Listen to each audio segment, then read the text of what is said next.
Hey all! Don't worry, we will be cracking some packs very soon in this video, but before we get into that, I wanted to share a quick story about this playmat. And the story, I think, shows that the Magic the Gathering community is actually full of great people. I know sometimes we hear a lot about the toxicity of the community, and I'm not saying that's not there, because there are many stories that do seem to show that presence, but here's a story about how what I'm sure many of you have seen, how there are some really great people, some generous people who do play Magic the Gathering and other collectible card games or tabletop games, just games in general, how they are nice people. So I was at my local, I guess you'd call it the board game slash collectible slash card store. And this was right after I started playing Magic. And you know, when you start playing Magic, you don't really realize all the other stuff, other than just cards, that you end up kind of having to get. I guess you don't have to get it, but I mean, I wanted to get all the bling. I wanted to get card sleeves, because, you know, you spend money on these cards, and then you realize when you play them, you end up destroying them if they're not protected. So, you know, you can't just get packs of cards, or even, you know, buy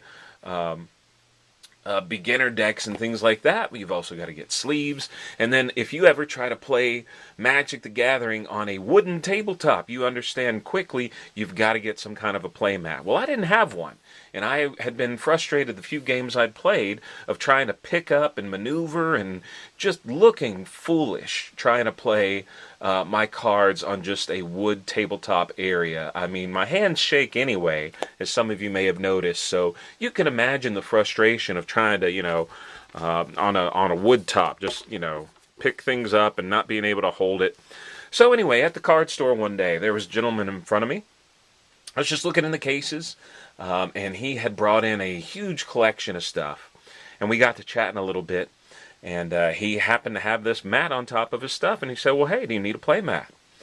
Because they won't take this, because, of course, it was used. And he just gave it to me. So I thought that was very nice. I meant it to be a short story, but, I mean, it's just, I mean, you know, a play mat like this, I'm sure it was at least $20. That may not be a lot for some of you, but for me, that's, you know, that's, I've got kids, you know, I've got other priorities. I wanted a play mat, but I couldn't bring myself to pay $20 for it right away. So that really did make my day. And it may not have meant much to him, but it did mean a lot to me. So, as you out there, some of you are probably pretty heavily entrenched in the game, or maybe other games. Realize that, I'm not saying just give your stuff away, but realize that, you know, something that you may not really need anymore can be a great help to someone who's new to the table. Pardon the pun there. So let's get into cracking packs here. You're going to see a similar lineup to what we saw in a previous video, and if you watch that previous video, you'll understand kind of my method for opening these packs. So let's start with the Aether Revolt. Ether. I like Ether. Ether sounds good, because Ether's like a fuel source, right? Yeah. Ether's also where tokens go, I believe, when they die. Someone was nice enough to correct me on that they don't go to a graveyard. But it's good to know the rules. All right, let's do our back card. Boy, is there anything other than Thopters here? I guess probably there is. And we've got a Forest. I'll tell you, one token I got so tired of seeing was the Sproutling in Dominaria. I thought if I pulled another Sproutling, I was just going to set it on fire. But I should learn. Like I said at the beginning of the video, there's probably lots of people who need Sproutling tokens. I should give them away, just because I don't want them. We've got here Embrawl Gear Smasher. I like that artwork pretty well. Some of the artwork that's realistic I'm not a fan of, but this one is a realistic artwork. Looks pretty cool. Got the Ether Swooper. I don't know the race of this. I noticed in this set we have, I guess it's a race of Vidalcan. I've not seen it before. Looks kind of like Blue Man Group, but whatever. Lifecraft Cavalry, Trample, Elf Warrior. I would love to get an Elf Tribal deck together. It seems like that would be a lot of fun, just because there's so many mana dorks that I wouldn't have to worry about land destroy as much playing Elves. Any of you play Elves, let me know if it's the way to go. Renegades Getaway, we had that in a previous deck. And we've got here getting into an artifact that we've seen in a previous video. And wow, we saw this card as well. Ice over. Here we've got Automaton. We've got here another Automaton. And now we're going to get into our uncommons.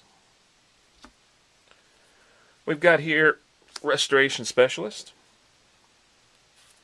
We've got another Cogwork Assembler from a previous video. And we have our last uncommon will be Pacifist Array. Put that down. I haven't seen it yet. We'll see it together. Let's see. Let's pay 2 and tap. Tap target artifact or creature. That would actually be useful for a 1 cost. Because I noticed there's a few artifacts I want to play that when you tap it, you can't untap it. So that would be a nice little loophole. I may try to work that in somewhere. Let's see what our rare will be together. Alright. We have a Artifact Vehicle. Well, this I've not seen before. Peace Walker Colossus. Let's see. 1 in white. Another target vehicle you control becomes an artifact creature until end of turn. I'm not sure why that would be good. I'm sure many of you watching probably know the skill of that. And Crew 4. I'll have to check that out. I really don't know what that card does. So, let's move on to our next deck will be a Kaladesh deck.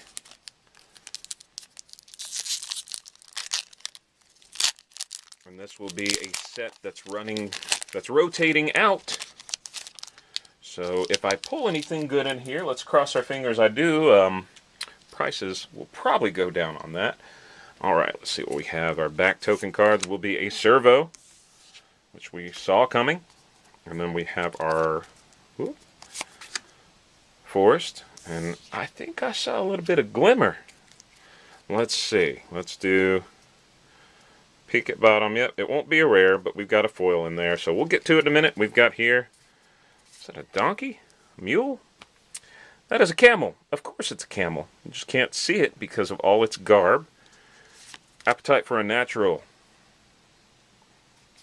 I do like artifact removal and enchantment removal because a lot of my play group like to enchant my commander to where I don't get to play them, or I don't get to play their abilities. And if you've ever been in a 5-person game of Commander where turn 4 someone enchants the commander you just were able to cast, and you can't play them for 8 turns, you understand that that's not really fun.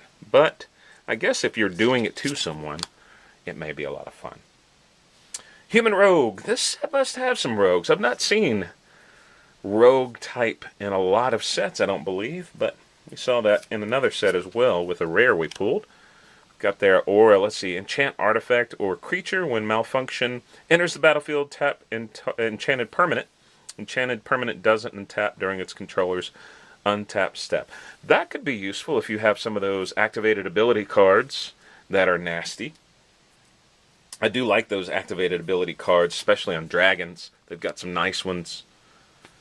Vehicles that I won't ever use. Giant Spectacle. That's a... I wonder if Giant Tribal would be fun. I guess that would be a red deck. I'm not sure if there are other types of... maybe check out green. See if there's giants there. Probably call them something else. But basically a giant.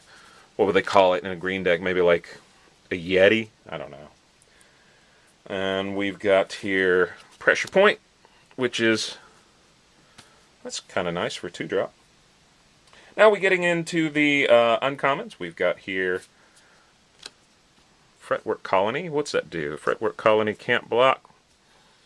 At the beginning of your upkeep, put a +1/+1 counter on Fretwork Colony, and you lose 1 life. I'm not a fan of that lose life. I know people keep saying, hey, yeah, but you can offset it, and if it's Commander, you got 40 life anyway. Yeah, I know I got 40 life, but they already take it away fast enough. I don't have to do it to myself to help them, because I'm usually out of the game pretty quickly anyway. We've got here a land. Looks like we can tap it for general mana, colorless mana, and then we can sacrifice, tap some mana to put the top 5 cards of my library in my graveyard. Then I may put an artifact card from your graveyard on top of my library. Okay. I'm sure someone would know how to play that better than I. I'm going to go ahead and put down the rare card and the foil. We'll look at those together. We'll look at the foil first, and then the rare. Our last uncommon will be Aether Meltdown. Flash, enchant creature or vehicle. When Aether Meltdown enters the battlefield, you get 2 energy.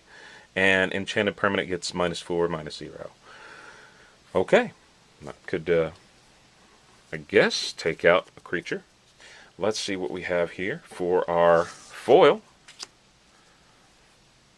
Vidalcan Blade Master. So that's going to be a common foil. It's still nice. I won't bring it up too far because I noticed focus gets a little screwy when I bring it up. But that's not bad on the foil.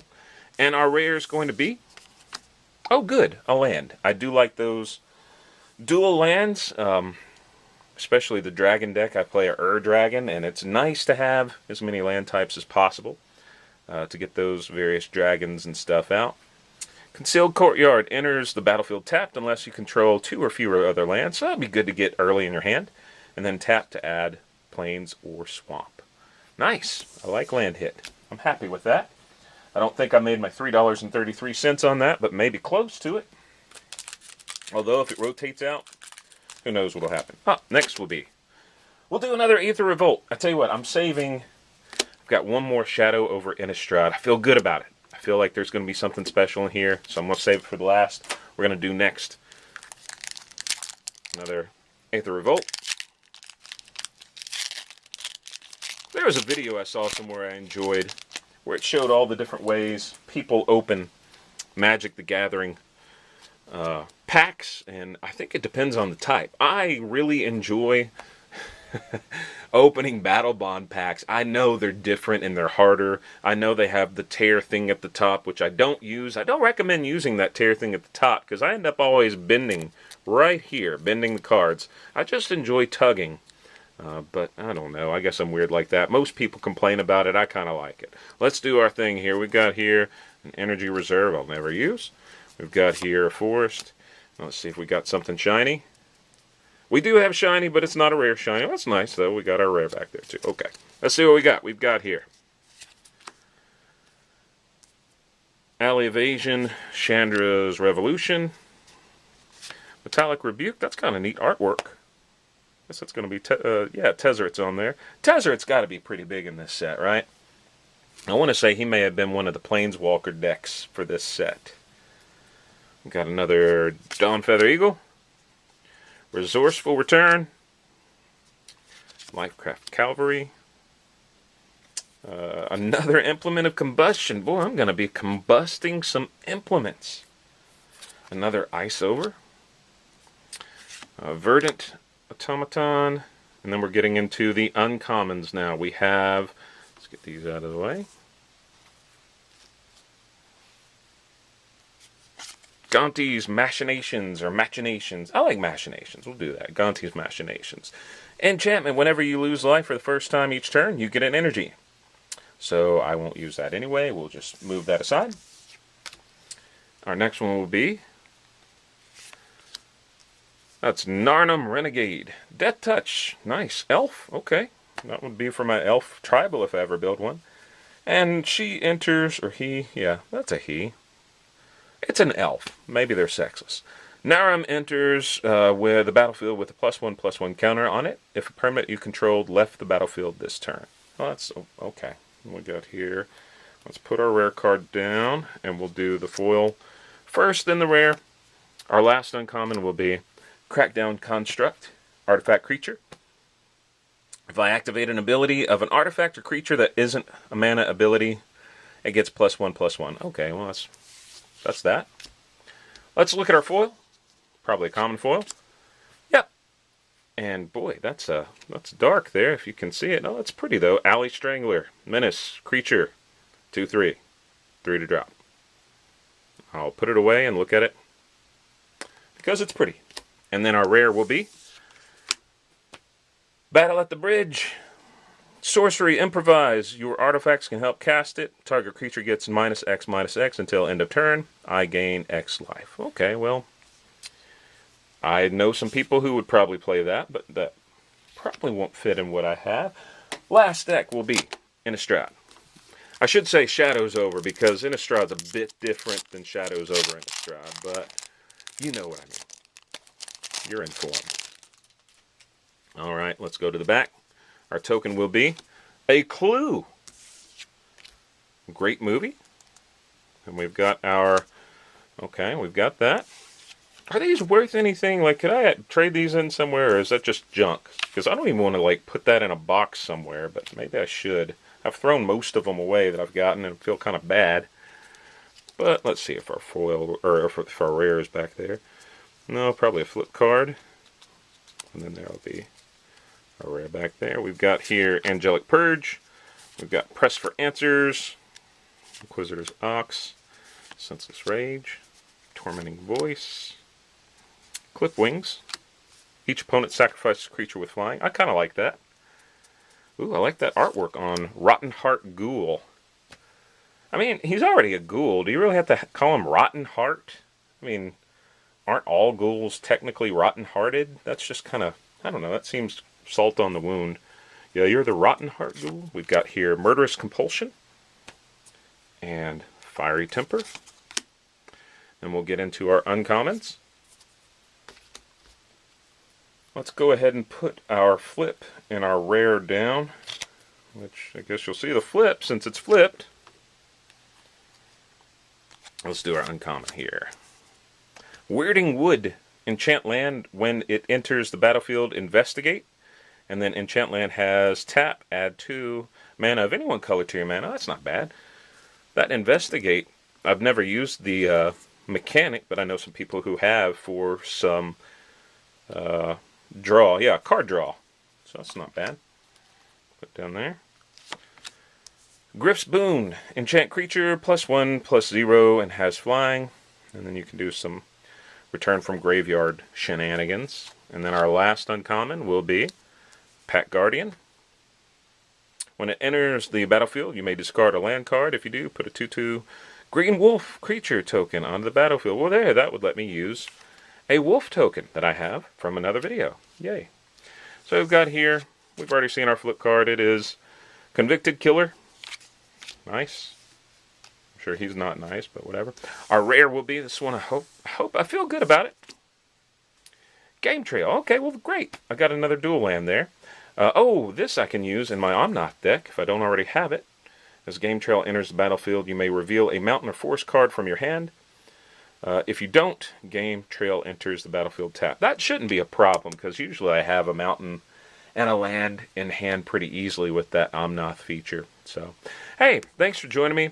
Hope you had a good time watching, and I hope to see you soon on another video. Bye.